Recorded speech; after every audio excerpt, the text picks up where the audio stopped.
ucapkan Muhammad kitu wa uzunu khairil lakum ya mustami'u khairin ngadengekeun nu bagus lakum karajan kabala mustami'u syarrin lain ngadengekeun anu gorengna nya kaula teh ngadenge tapi ngadenge nu bagusna henteu ngadengekeun nu gorengna kula teh ngadenge nu bagus teh sebab kaula mah sieun kanu nyieun langit bumi termasuk kanu nyieun manusia nu ngutus kaula mantap yu'minu billahi wa yu'minu lil mu'minin Kangjeng Nabi teh ngimankeun ka Allah lamun ngimankeun ka Allah percaya ka Allah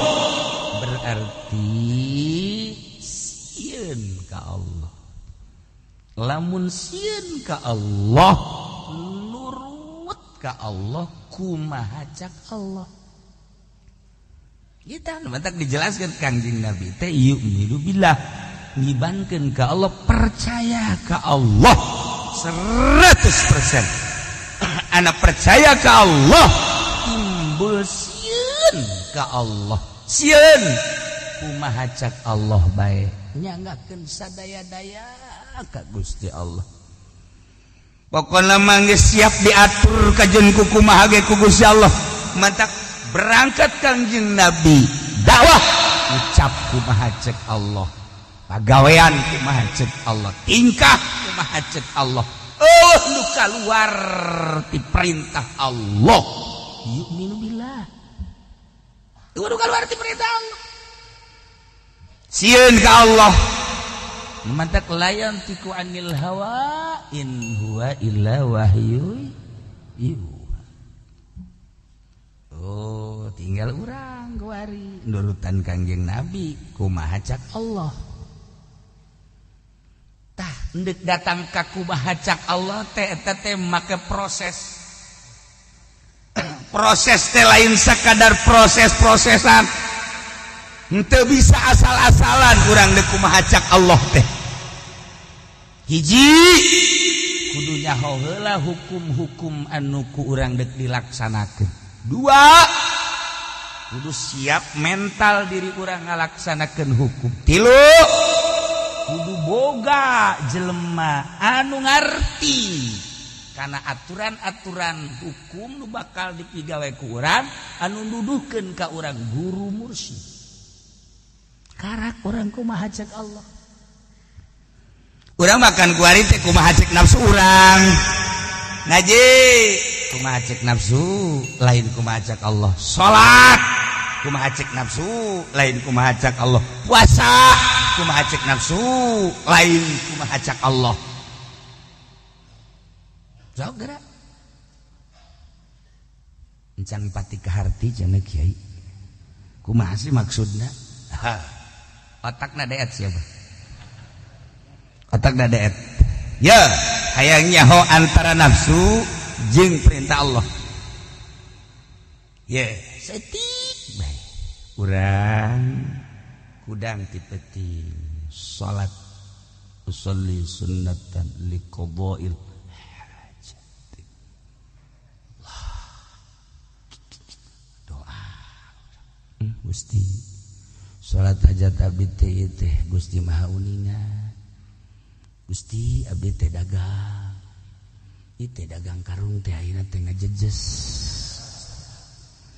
karung teh laku-laku lumawa eueuh Gusti sanajan biayaan eueuh ge diri sorangan tetep Gusti hayang aya laku mah subhana rabbika rabbil izzati amma yasifun salamun alal mursalin tah eta salat hajatna nafsu tah mulai tahu kos gitu iya tak nafsu tak mulai lain keluar ti nafsu tak nafsu tak mulai nah kuari kiai datang anu dek calon lurah Assalamualaikum salam doana kiai tapi mah yang khusus kiai kula mah yang khusus supaya menang calon aya sabaraha calon aya 5 kiai sasa anu dia kula nomor sekian terus nah ieu mah hampura bae kiai nya ieu mah jeung pertama ieu kula mere ieu 30 juta ka kiai pokona khususkeun insyaallah geus mulai ta kiai set utang hudang dipeting jeung ngawirid melalui wiridan khususon langsung doa khususon teh kiai takos kitu teh kiai salatna kemudian atuh ayeuna wiridna doana eta adalah hawa nafsu diganjar teh cenah kieu ulah nyaritakeun ganjar asal hawa nafsu geus henteu cenah kieu menden teh sia ngomong deui tanya dinanya deui teh hawa nafsu ngerti hawa nafsu tak mulai teh wari usum pilpres urang kumpul babarengan zikir bersama nu ngadorong zikir teh naon ieu teh ieu supaya jelas hawa nafsu teh kos kitu supaya nyaho henteu cenah kula mah nafsu ge endek we atuh aing ge nyaho ieu anu ngadorong jeung nu ngadongkrak kana hadir di dinya jeung zikir di dinya naon nafsu teh kos kitu tah ayo kita percaya bakal diganjar ulah jaritakeun ganjaran nu ngaganjar mah Allah ngan asal timbul ti nafsu seuneu sakitu cenapa nu dibacana la ilaha illallah ulah la ilaha illallah Quran ku sia baca ku nafsu mah jahanam sia ye cenah kiai kos kitu aman aing mah kos kitu bae kitu-kitu geus teh lempeng tuh kan ye enteu je siam segala naon tah ieu mah supaya nyaho eta teh nafsu nu ngadorong kana berangkatna urang teh naon tah ai kitu mah cenah ulah atuh kumpulan saha anu ngaulahkeun eta jadi dalam rangka pilpres atuh mangga bae ngan niatna karena Allah anu ngadongkrak berangkat urang kumpul ngaji zikir ulah aya selain daripada lillahi ta'ala ayo eta cenah kumpulna dirinya kiai mimpin di panggung teh eta teh karena Allah apa lain tanyakeun ka kiaina karena Allah apa lain ulah ka aing padpun sia jido kajeng Nabi mayuminu billahi imankeun ka Allah anu ngimankeun ka Allah teh percaya 100% aturan Allah tu sieun ka Allah rarasan teh besi salah ka Gusti Allah ja Allah teh ngadengekeun rarasan teh besi salah ka Allah teh lantaran Allah ningalikeun lantaran asa didengekeun dikanyahokeun ku Gusti Allah sieun salah ku sieun ka Gusti Allah jelema nu geus boga rasa asa didengekeun boga rasa asa dikanyahokeun boga rasa asa ditinggalikeun jelema sieun ka Allah bakalna lempeng jelema anu motif nu ngadorongna nafsu asa teh dideuleukeun ku Gusti Allah da Allah mah teu kadeuleu asa teh didengekeun ya Allah mah gaib asa teh dikanyahokeun ya Allah na teh aya sote kahijab urang teh ku nafsu tadi nu ngadorong teh pamerena nu ngadorong teh pangalemna nu ngadorong teh pangaguna nu ngadorong teh menarkeunana etalah nafsu moal cenah kiai eta mah ki fudoli mah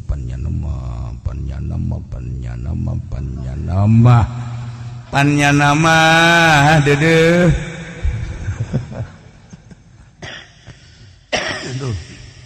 ayo yu'minu billah. Mata dijelaskeun nih Kangjeng Nabi teh huwa uzunu khairil lakum yu'minu billah. Sok terapkeun di diri urang. Di diri urang nu ngadorong salat penting teh naon? Nu ngadorong maca sholawat teh naon? Muatan-muatan anak ulah aya salianti lillahi ta'ala. Komo geus kolot mah lempeng-lempengkeun sebagai ulah aya dorongan-dorongan masa geus kolot masih keneh ngawirid di sekolah Yusuf. Nah naonan geus kolot masih keneh qala Yusuf li abihi ya abati inni ra'aitu 11 kawkaban syamsa wal qamara li sajid. Kunaon ngawirid kos kitu. Teu beres. Geus kolot mah geus kumaha ayana bae nemah malah mah balik deui ka kuburan belah mana ya aing dikubur. Geus kolot mah kitu kuduna. Ye lain ngubur haju handapeun bujal naona. Mikiran ngubur awak, ulah ngubur nu eta. Masyaallah. Yu'minu billah. Gimankeun Kanjeng Nabi teh ka Allah, ada gimankeun sieun, ana sieun nyangakeun sadaya-daya kumaha ceuk Allah. Tah, lamun urang geus bisa lillahi taala di alam geus ku Gusti Allah.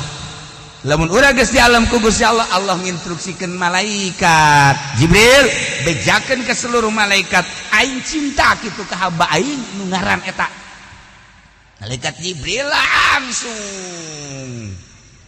mere berita wahai seluruh malaikat Allah mencintai hambana tuh ngaran si anu di anu. Dengan sendirinya malaikat nonton kabeh di langit blek. Ketika malaikat nonton kabeh jelema raresepeun. Tidak terkecuali kolot, budak, aki-aki, nini-nini, jawara kabeh. Sebab tontonan malaikat.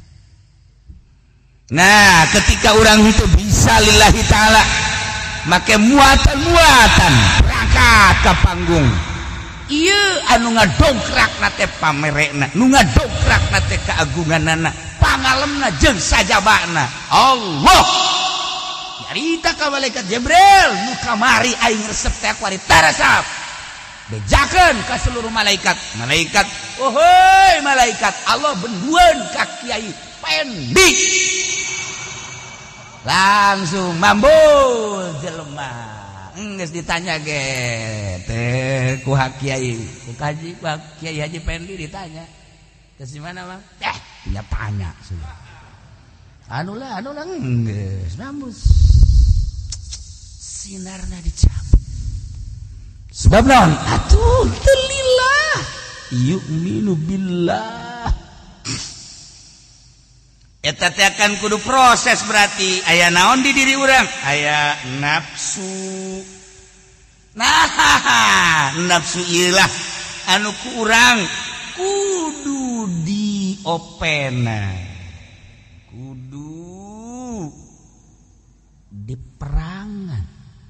Lamun urang merangan nafsu, atuh ilmu teh makin mamawa teu beres ka urang. Ieu perang jeung nafsu, ieu hese ge perang jeung nafsu.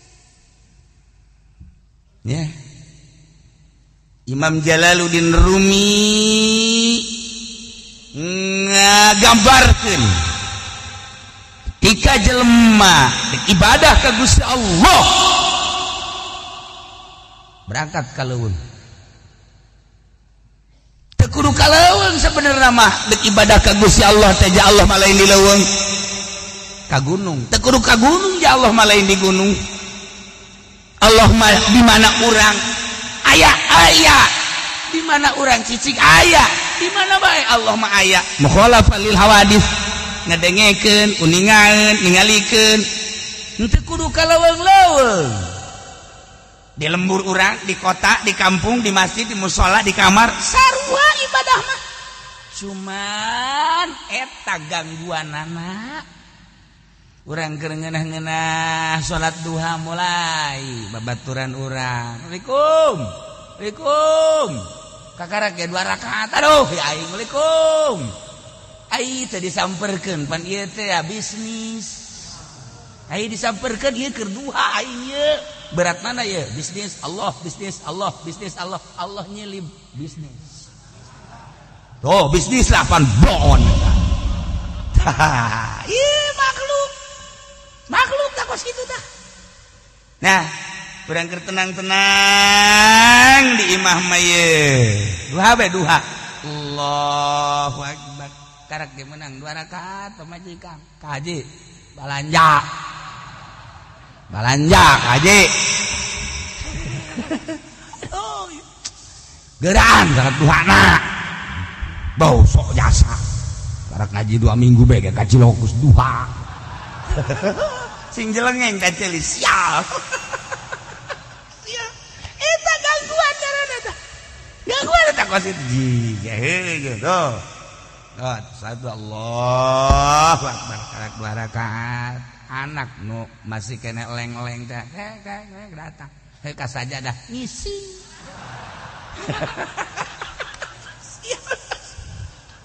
Deres teu ngepet mah bele-belepet. Pan urang serba salah eta. Coba si aja sa.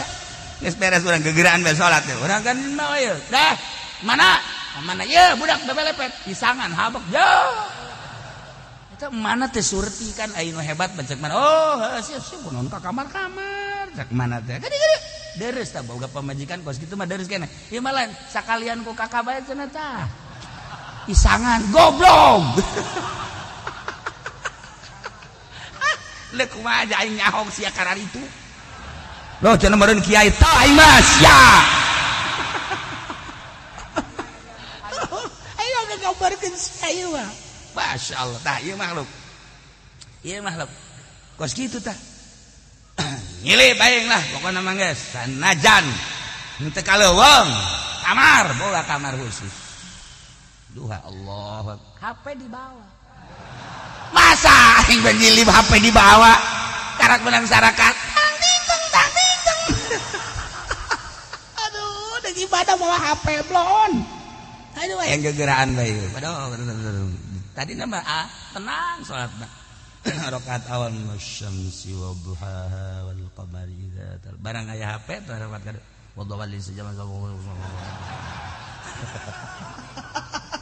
Cak Gusti Allah nanaon dan sia tolol. Ibadah teh tadi ka aing kuari ka HP. Jadi biluk kitu. Assalamualaikum. Ah iya. Oh iya. Oh iya benar. Ah, siap. Ah iya. Kuari. Ya oke guys. Boro-boro 8 rakaat, 2 rakaat ge kaganggu.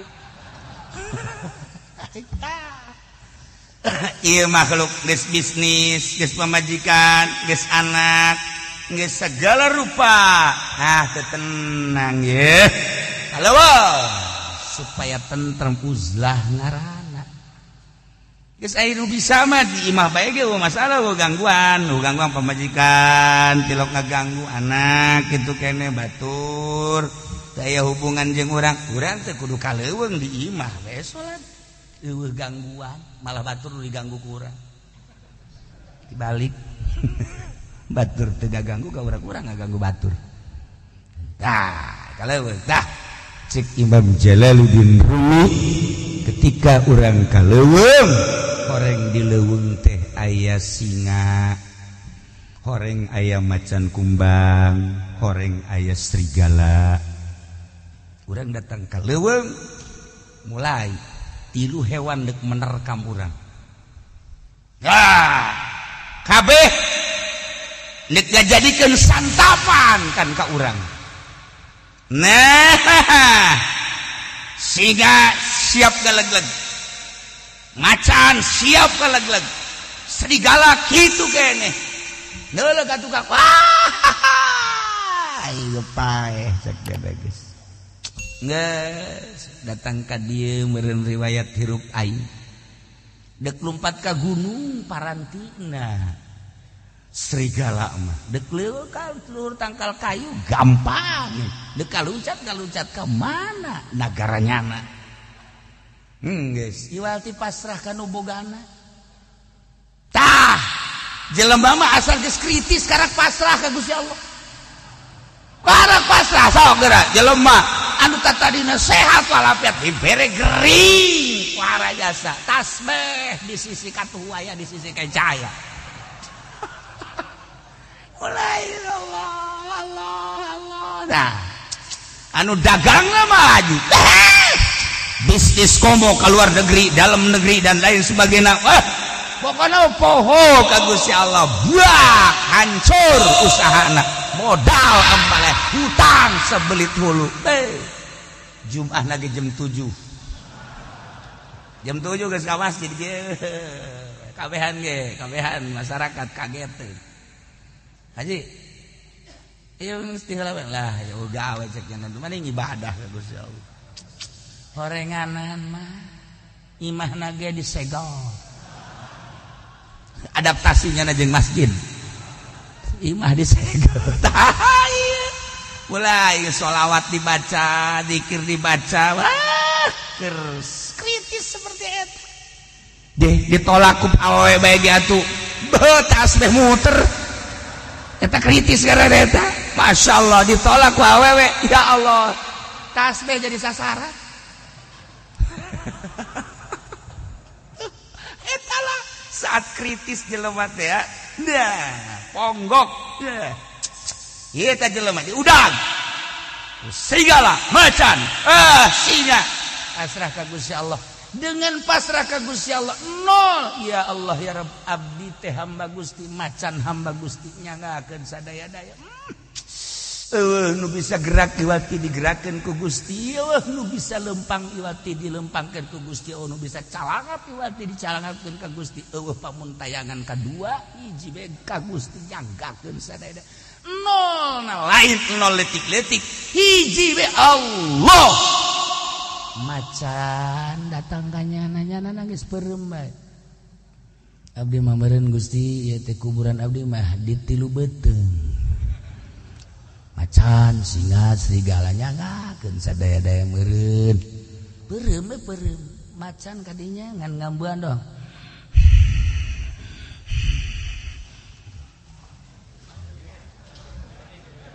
Boro-boro macan sih berit bagi.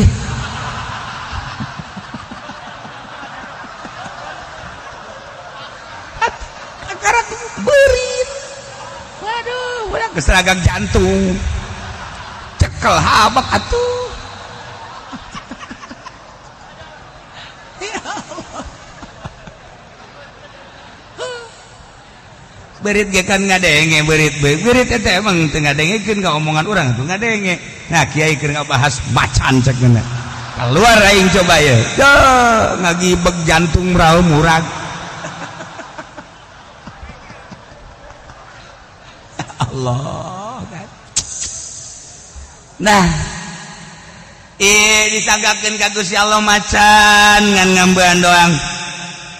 Serigala ngambean doang. Singa kitu keneh. Tidak nol ke Allah, pasrah ke Allah. Nu ngagerakeun macan, singa, serigala Allah. Nu nyalangapkeun Allah. Ku Allah ditapulah atuh teu. Jasiatana ka aing cak Allah teu mun tayang ka sasa. Yan ulah kaget.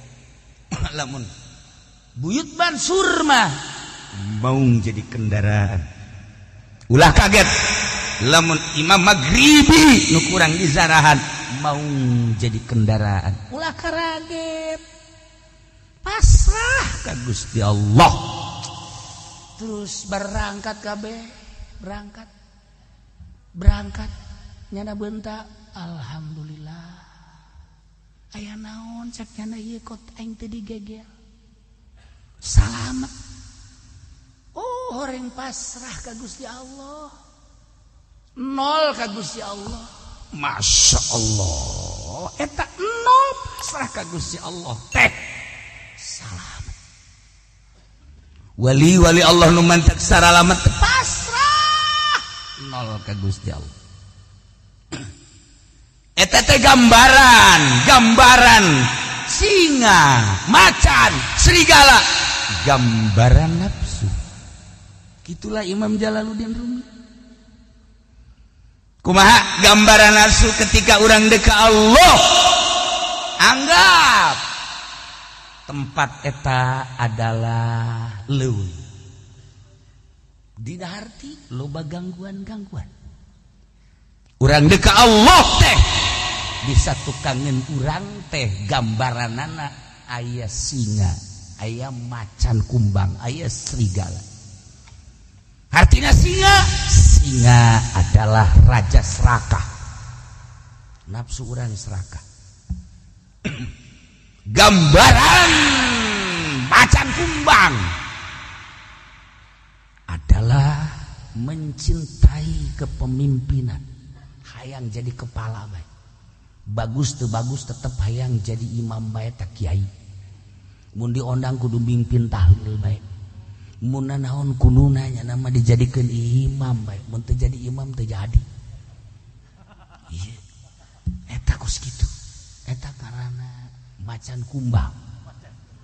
Serigala, hiris teh mak loba teu seubeuh hiris.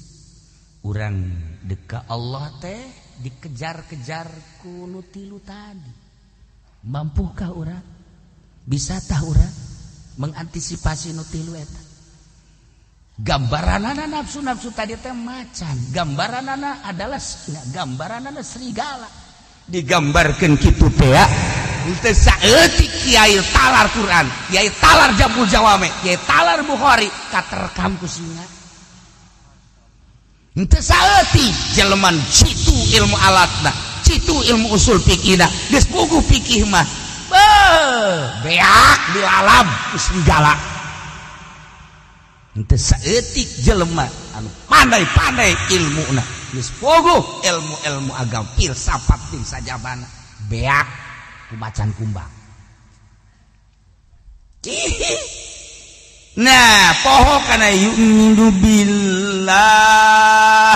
Kangjeng Nabi teh ngimankeun ka Gusti Allah.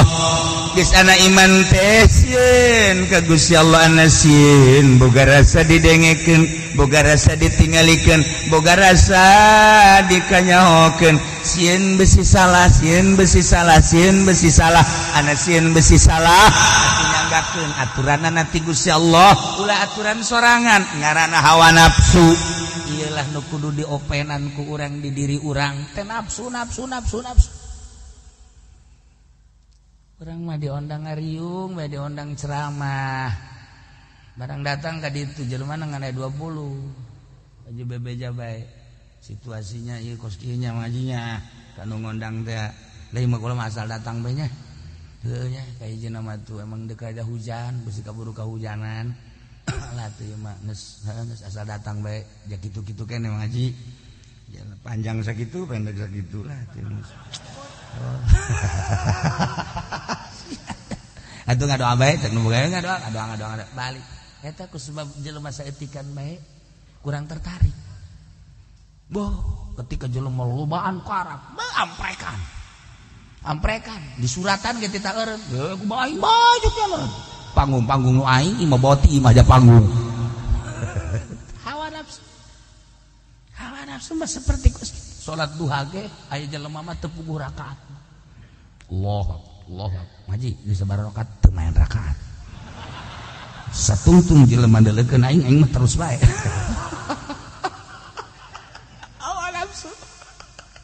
Hawa nafsu kadeuleuna ibadah padahal maksiat. Kadeuleuna ngaji padahal maksiat. Kadeuleuna maca Quran padahal maksiat, kadeuleuna zikir padahal maksiat. Gusti nafsu ngalojokeun urang, diterkam ku serigala, terekam ku macan kumbang, terekam ku singa. Mun urang kurang pandai-pandaina seperti eta. Masya Allah gambaranana seperti eta horenganan. Nah, eta jelema nu tadi teh ya dileuweung salamet. Alhamdulillah masya Allah. Nu nol ka Gusti Allah kuari timbul berarti aing hebat. Aya boga perasaan aing hebat ai kos kitu batu mau geus teu daekeun teu kebal mau datang deui. Wah.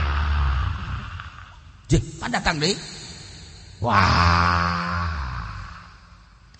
Ente bisa menghindar du kuari mah caplok blek jadi santapan. Eta hebat Imam Jalaluddin Rumi ngagambarkeun jelema nol ka Allah mun tayang ka Allah salamet kabeh ge kumaha cak Allah. Tapi lamun boga rasa aing hebat nafsu berarti kan datang deui macan. Nah lamun urang dibere ilmu kemudian ilmu teh asa nu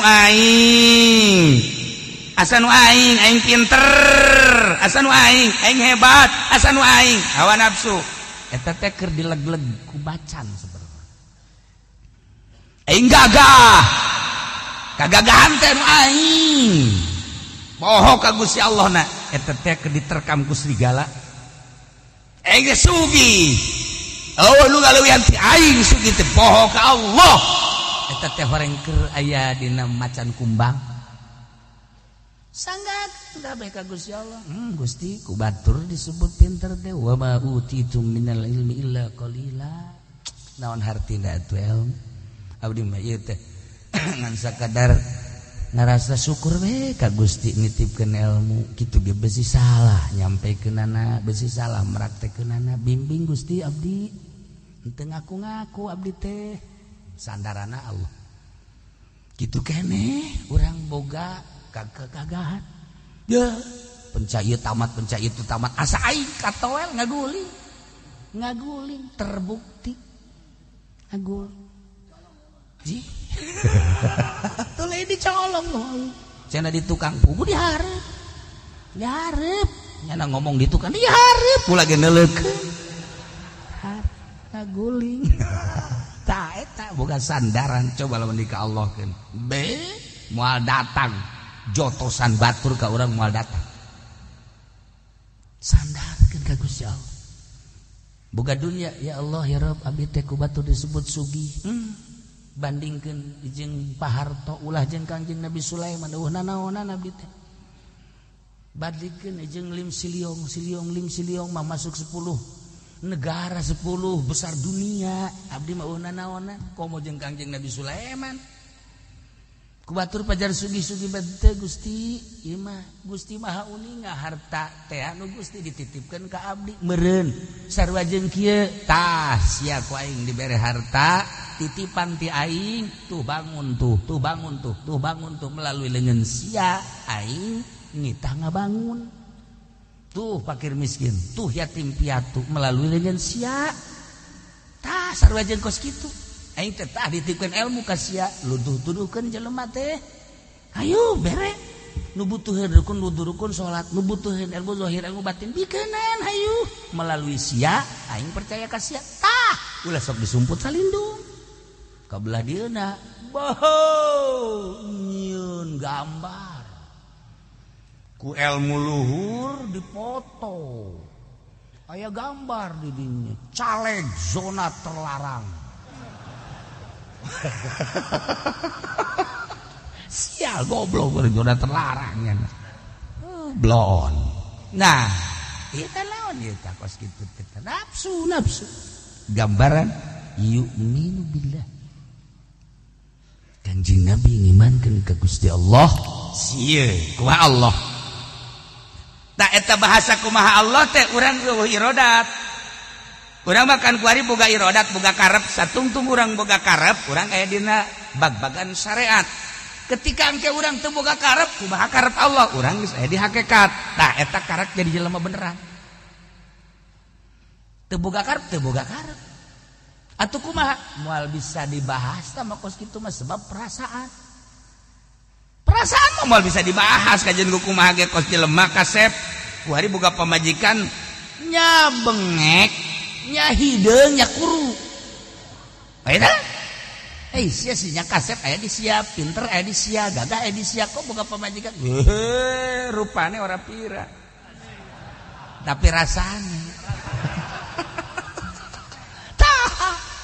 nah eta kan urusan lo teh urusan perasaan lain deui perasaan mah atuh beda-beda mungkin nyana boga perasaan ka nyana teh karunyana pelebah naonna dedeuna pelebah naonna nyaahna sayangna pelebah naonna eta mah kan rahasia perusahaan henteu bisa tah nah urang teh ka Gusti Allah ngeuweuhkeun irodat teu bisa. Irodat urang dieuweuhkeun ku urang dengan cara hayal, pikiran moal bisa tama sebab Allah. Lantaran urangna ka Allah, irodat urangna dieuweuhkeun, diayakeun irodat Allah. Perasaan. Kos urang ku ari perasaan asa didelekeun ku Allah tamakan perasaan. Asa didegekeun ku Gusti Allah kana perasaan. Sebab sifat sama Allah teh sifatun azaliyatun qaimatun bizatihi ta'ala al-muta'alliq bi jami'il mawjudat. Sama Allah teh sifat bangsa azali anu euteup, anu cicing, anu jumeneng di Gusti Allah, anu patalina kana sakabeh mawjudat. Nu mawjud langit salangit jeung eusina, bumi sabumi jeung eusina, kabeh ieu teh kadenge ku Gusti Allah. Wa in khafiya sanajan samar kasamaranana binatang nupang letik-letiknya sirem atil nyana ngalengkah ku urang mah teu kadenge, ku Allah mah kadenge lelengkahana sirem atil bleg bleg bleg bleg atuh kumaha urang. Kuari timbul perasaan di diri urang. Atuh aing teh meureun kadengekeun bae ku Gusti Allah. Eta mah perasaan. Sanajan geus diterang-terangkeun kitu ge tetep bae ngabaget. Ngabaget bae tetep bae teu boga perasaan asa didengekeun. Pantolol jasa eta, mending gorakena mah kolot. Huis teh geus lain di luhur, jembut geus huisan. Kulata. Ngabaget. Tuh. Billah. Wa yu'minu lil mu'minin. Jeung Kangjeng Nabi teh percaya ngabenerkeun ka para mukminin naon anu dicaritakeun ku mukminin teu percaya ka salian mukminin. Lantaran jelema mukmin mah sarua pada iman ka Allah tusieun ka Allah ngajaga image, ngajaga etika, ngajaga mukminin mah ai bangsa munafikin, bangsa kafirin mah iman ka Allah.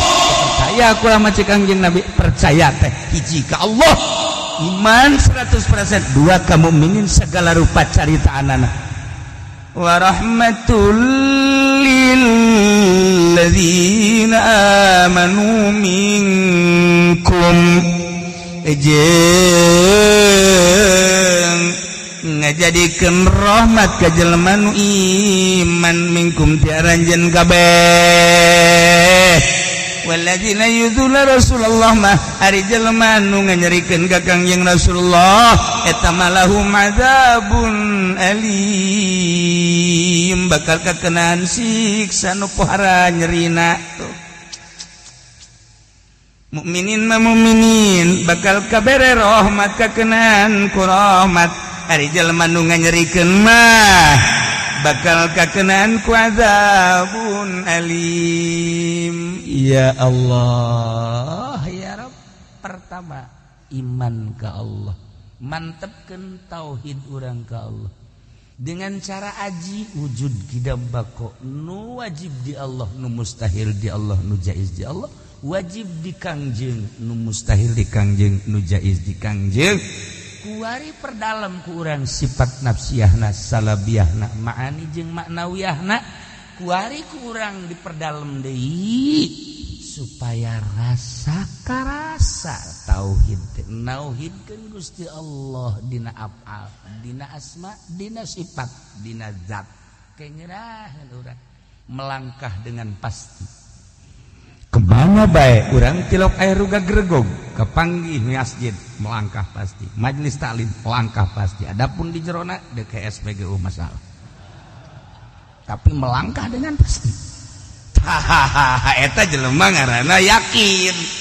Kadai jelema anu teu yakin mah okos urang kampung ka kota, nah dek naik klip bege kan culak cileuk, dek naik klip culak cileuk lantaran lain pagaweannya na, lain pagawean orang kampung, ieu mah urang kota. Nah culak cileuk kumaha asupna, kumaha mencetna, kumaha tah eta teh jadi pikiran beban. Jadi lamun dek naik nu kos kitu teh darah tinggi naik, sebab jadi beban. Tah akhirna asup lah jeung babaturanana, pan sendal ditinggalkeun. Jeh barang naik ka luhur batur marake sendal, aingnya nanti sendal aing ke mana? Eta kampung teh kos kitu, eta kampung. Ese wajan dipaksakeun kitu bae tah mah atuh sendal mah ulah eta beban aya aturan geus asup ka jero lift ke keluar deui geus asup keluar deui dipencet mah dipencet horenganan teu nyahoeun kan make kartu kuare mah kartuna punya nanti dikadijakeun atau dipencet ge nak ditotna hese kampung mah hese bae geus kebel karek kapanggih jeung kula pun haji encan nungguan kiai nungguan teh podosero nungguan aing mah teu kudu tingon ku sia bisaan jelema nungguan segala naon ongkos nu deudeuh teh kitu orenganan odom aduh masyaallah kampung hese bae ka Jakarta meuli kitab jeung kula sendal dibuka ka toko sendal dibuka atuh di jero pelayananna haji kenapa dibuka atuh kula ngajauhan bebesi pajar batur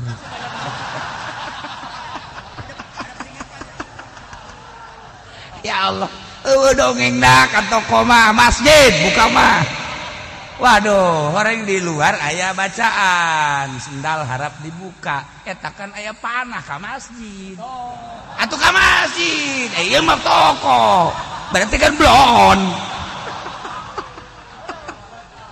ya Allah ya Rabbi ese kampung mah kampung bae ka jeung ese dah ieulah ya walladzina yu'dzuna Rasulullah lahum 'adzabun alim yahlifuna billahi lakum liyurdukum wallahu wa rasuluhu ahaqqu an yurduh yahlifuna siageus jembae liwat aing meureun lohor gajen kukumaha ge hayang nyaho sia bakuat-kuat jeung aing gajen kukumaha ge urang gunakeun hirup urang nikmat-nikmat urang pamere Allah pake ngabakti ka Gusti Allah Subhanahu wa ta'ala dina poe Minggu jatuh karena tanggal 2 bulan Rajab geus kaambe bauna bulan Ramadan Rajab rawah puasa ngadengena sana eungap kana Ramadan teh lantaran lain masalah puasana meuli selop tahun itu nu pamajikan ngahutang can kabayar geus datang deui ka Ramadan jadi tambah hutang nuantak urang meangan pamajikan nu hampang di bawana nu kos kumaha cenah kieu nu hampang nu kuru atuh kuru kahayangna ulah lintuh teuing kahayangna nu sederhana kahayang ja urang hirup di dunia mualilah kajian make baju nu jutaan geja paeh mah atuh moal dibawa disederhanakeun komo boga pamajikan nu bisa neuleuh kaayaan salaki aing maja ieu bebeunanganna lah ngan sakikieuna lah Kak mun meuli baju ulah nu mahal teuing jang kula mah urang emang jak kula geus kredit cenah sia blon tau pamajikan kos itu jadi pemajikan kuari mah teu bebeja ka salaki barang beuli teh nyolonong sorangan nyaho-nyaho bon bae. Eta ulah nu kos kitu boga pemajikan teh berat dibawana. Mun kebeneran pemajikan urang kos kitu ulah hidup pegateun mah candung. Coba yang nyaho. Namun dicandungnya naju tobat alhamdulillah namun dicandung beki parah candung tilu boro-boro tilu jadi ekonomi jadi orang sederhanakeun cara nyederhanakeun kumaha bawa ke kuburan pemajikan orang maksudnya dek dibebaskeun naon lain neng teh di jero kuburan ieu baheula awewe ieu jahorengan atuh geus di jero kubur manyana boro-boro make baju nu mahal pesamak ke balik deui neng ge ieu ngoyang mahal bengke tah mun pae mah kos kieu tah sugan teh naon cek teh dibawa ke kubur hore dengan kesehatan teu boga duit bae kadang-kadang we teh bahasa orang Cikupa mah kos kitu dasarna asal geus dasarna bae jadi kurang dinasehatan dibawa ke kuburan dizarahkeun supaya nginget-inget maut jadi zarahna ulah cara calo zarah salah teh calo zarah teh datang ka ditu coba nu boga maksud geura tulis ka dieu urang setorkeun ka wali ayo orang rekeskeun ka dieu kukula direkeskeun kos geus wauh bae nya jeung wali teh salah kos kitu tungtung nu maju ditarulis nu hayang maju usaha nu hayang naik pangkat nu hayang deket jodoh macem-macem salah teh calo zarah kos kitu teh rante habek nu kos kitu kuduna lain gitu calo zarah mah dulur sadaya ya urang zarah ka wali wali mah jelema nu geus terseupeun kana dunia ahli tapa ahli qanaah yu urang turutan ya wali ulah dedesegan kana dunia urang jabakal maut orangnyana jadi calo zarahna ge hayang untung penblon eta teh dah jadi nginget-nginget ka diri urang bahwa urang bakal maut nasehatan ku urang ulah cara calo zarah anu haju hampir-hampir ngamusyrikeun naudzubillah min dzalik komo kuncen-kuncenna henteu ditatar heula kuncenna ge ambalaya acak-acakan nya ziarah iyalah urang sederhanakeun umur urang pake ngabakti ka Gusti Allah Subhanahu wa taala cek Gusti Allah kurang naon aing mereka sia sebagai pangeran mobil ku aing sia dibere malah leuwih ti hiji imah ku aing sia dibere malah leuwih ti hiji pakaian jutaan sia awak sia dibere sehat usaha sia dibere maju ku aing tapi pan sia can orang khusus salat ka aing bego sia cak Allah tapi tolol sia aju masih kene meronta terus-terusan menta hari salat sakumaha pepatong mandi kucuk Masya Allah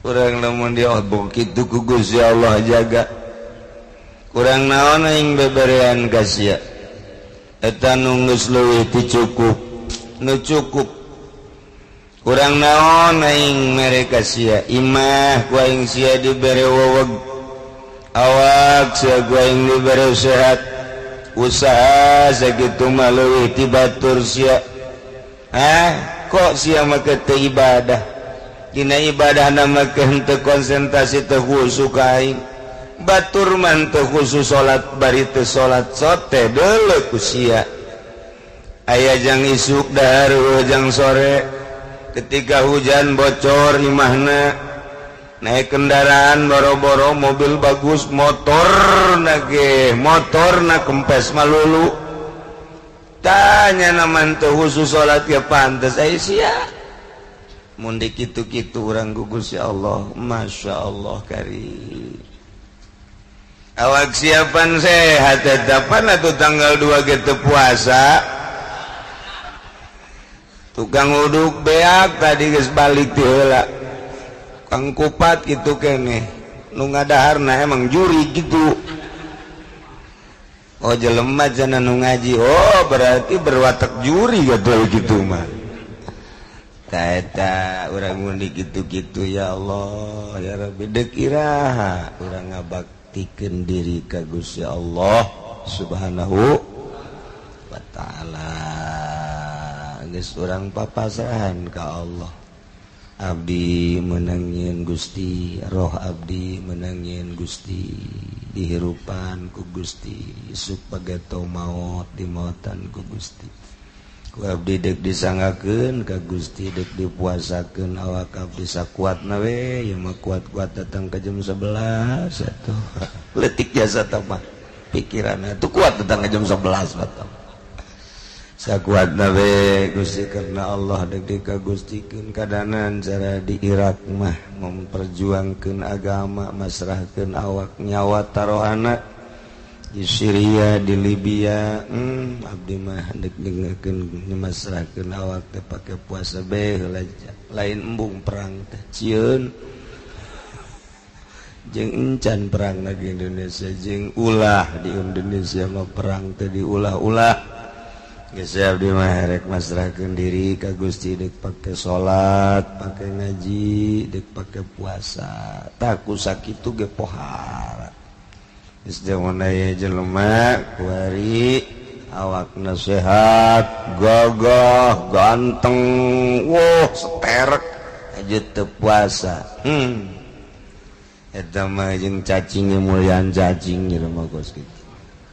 Cacing onam nya nama bisa pakai epan eta jelema artina naon teu papasrahan diri nu hese ge pasrah diri ka Gusti Allah hese sanajan urang puasa tapi muasaan jang usaha teu bagus sanajan urang puasa muasaan dunia teu bagus komo muasaan itil mah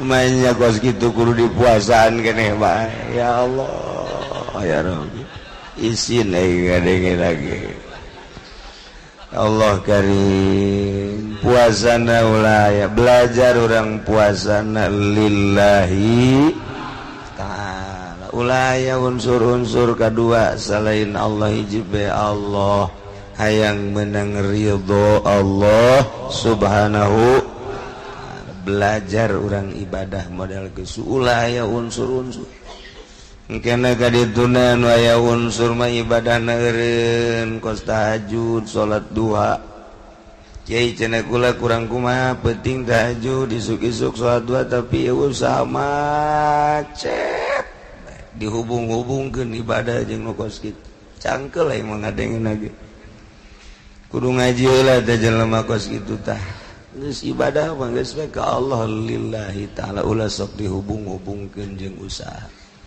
sebab usaha mah eta mah geus dibagi ku Gusti Allah geus anggeus pembagian urusan dunia waktu urang keur di jero beuteung sugihna susahna geus aya tulisanana ulah sok dihubung-hubungkeun ku ari mah tinggal lillahi eta mah urusan-urusan salat duha kana rezeki eta mah sakadar ngabibita jeung jelema anu handap imanna nu ipis imanna eta mah supaya kabita ujung-ujungna mah lain kitu supaya langgeng salat duha lantaran di surga aya babud duha engke aya babut tahajud aya babut sedekah nah ku urang nu kuari dilaksanakeun bakal ku urang kitu kasorang sesuai jeung pagawean urang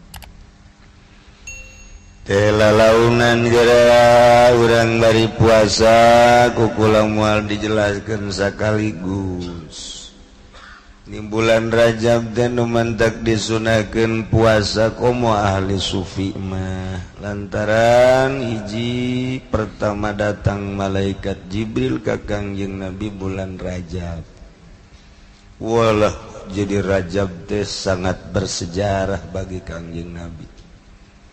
Nomor kedua di bulan Rajab teh aya hiji sejarah nu wajib ku urang diimani ialah diisrokeun sareng dimi'rajkeun junjunan alam Kangjeng Nabi urang Kangjeng Nabi Muhammad sallallahu alaihi wasallam dina Al-Qur'an subhanalladzi asra bi'abdihi laila al-aya. Jadi luar biasa dina bulan Rajab mantak disebutna Rajab eta syahrullah bulan Allah. Lamun bulan Syaban syahri cek Kangjeng Nabi bulan kaula. Lamun Ramadan ialah syahru ummati. Tilu ngarendeng pohara jas. Syahrullah bulan Allah julukanana bulan Rajab. Geus urang disunahkeun puasa cek Kangjeng Nabi man shoma as-sabi'a wal 'ishrin min Rajab kutiba lahu syiam sittina syahron. Sahaja lemah nu puasa datang ke tanggal 27 di bulan Rajab maka bakal dicatat sarua jeung puasa 60 bulan. 60 bagi 12 berarti sabaraha eta sarua jeung 5 tahun. Urang puasa datang ke tanggal 27 di bulan Rajab sarua jeung puasa 5 tahunan. Masya Allah ganjaranana. Entak nu karolot teh kuramah ieu mah nu bakal moal datang ka Rajab hareup. Geus lesu jasa kadeleuna ge leumpang ge geus lah ieu mah boro-boro katabrak mobil katabrak kotok ge ngaguling asana ieu mah ta eta geus wayahna ulah boga pagaweana naon geus mendingan ngabaktikeun diri dumadeus ka Gusti Allah lah aing hirup ti ngongora ieu amburadul bae mulai ti kuari ngabebener baca gorang istighfar nu loba geus kolot mah tasbih kongkoyangkeun dibaca manteu ta eta kos kitunya geus kolot bah sadar diri ngabaktikeun diri ka Gusti Allah Subhanahu wa taala. Lamun nu kolot kuat atuh kumaha nu ngora isin nu kolot bae nu geus rempo kuat kunaon nu ngora henteu. Komanung ora tuh keur memeujeuna. Jadi ganjaranana beda nu kolot jeung nu ngora. Dina maksiat beda nu kolot jeung nu ngora. Ya. Nu kolot puasa Rajab, nu ngora umur bangsa 17, 18, 20, 25, 30 tahun puasa gedean ganjaran nu ngora dibandingkeun nu kolot. Sabab naon? Sabab nu kolot mah pantes puasa ge jara rasana geus tereh modar. Nya geus asa deukeut ka kuburan bae aing mah puasa bae deuh pasti kos kitu tah. Tepat nu ngora mah panjang keneh lalakon rarasanana tapi geus daek puasa gedean keneh budak ngora ganjarana tibatan nu kolot. Kitu keneh maksiat.